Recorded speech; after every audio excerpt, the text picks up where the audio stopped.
Depozitat e bizneseve në banka arritën në fund të nëntorit të vitit 2025 vlerën 383.9 miliard lek, duke shënuar një rritje 6.8% krahasuar me të njëjtën periudhë të vitit të kaluar, sipas statistikave të Bankës së Shqipërisë.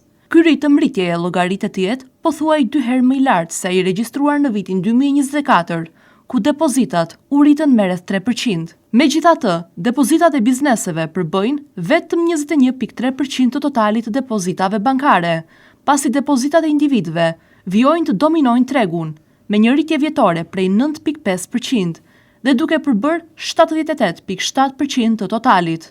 Kjo tregon se individët vijojnë të ruajnë ritme më të larta kursimi në banka, ndërsa bizneset po forcojnë gradualisht likuiditetin e tyre.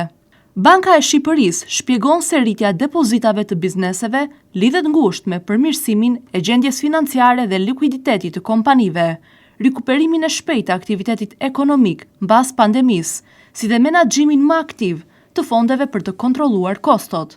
Mbështetje vazhdueshme nga sektori bankar ka qenë gjithashtu një faktor kyç në nxitjen e kursimeve të bizneseve. Në një perspektivë afatgjatë, Banka e Shqipërisë vlerëson se rritja e depozitave reflekton formalizimin dhe digitalizimin e ekonomisë, si dhe lidhjen gjithnjë më të madhe të bizneseve me sistemin bankar.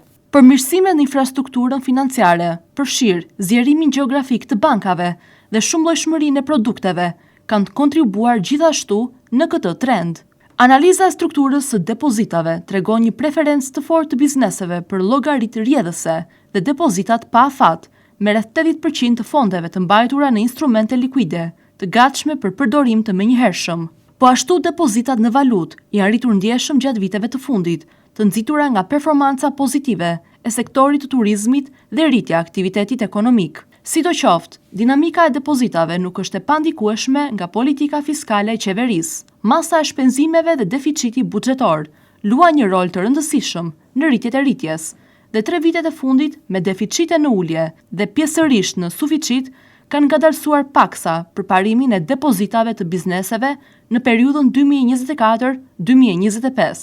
Ekspertët e sektorit bankar dhe ekonomistët e Bankës së Shqipërisë vlerësojnë se tendenca pozitive e depozitave të bizneseve pritet të vijojë edhe në vitet e ardhshme, duke pasqyruar një ekonomi më të formalizuar dhe një qasje më të fortë të kompanive ndaj menaxhimit të likuiditetit.